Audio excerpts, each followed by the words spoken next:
Most people learning business English focus on vocabulary, and that's not wrong. But the thing is, you can have excellent vocabulary and still sound unnatural or not quite right at work. Why? Because it's not just about the words you know, it's about which words go together.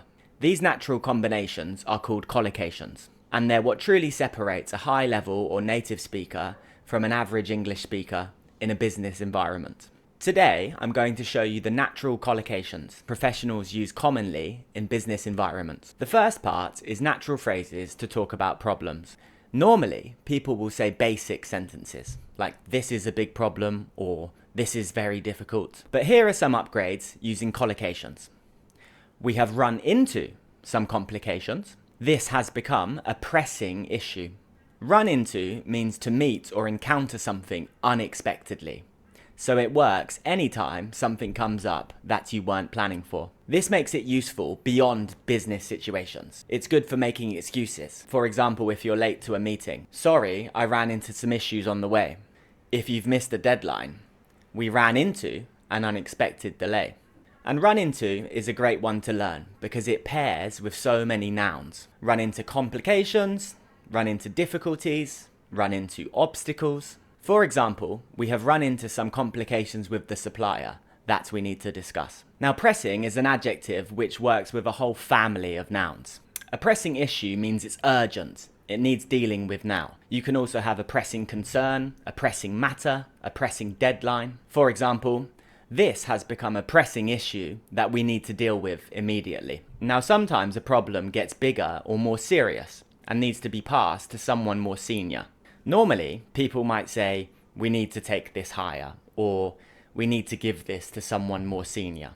The natural professional word here is escalate. Escalate means to take something to a higher level, like an escalator. Maybe because the problem is getting worse, or maybe because it needs someone with more authority to deal with it. For example, we need to escalate this, or this must be escalated soon. And again, escalate collocates with another pattern of noun. You can escalate the issue, escalate the matter, escalate the situation.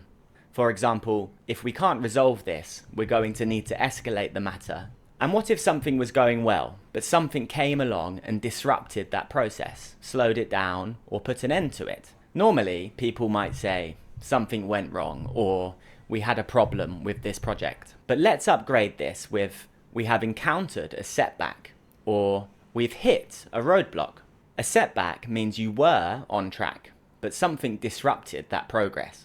An encounter here is the natural verb collocation, encounter setbacks, not get or have. For example, we've encountered a setback with the project timeline, but we're working to get back on track. Alternatively, you can use hit a roadblock when something completely stops your progress.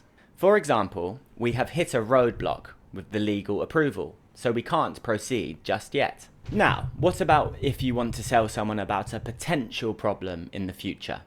Normally, people speaking a second language say basic phrases, like, I have a concern, or I want to mention something. But a more professional and natural version is, I'd like to raise a concern. For example, I'd like to raise a concern about the timeline before we move forward.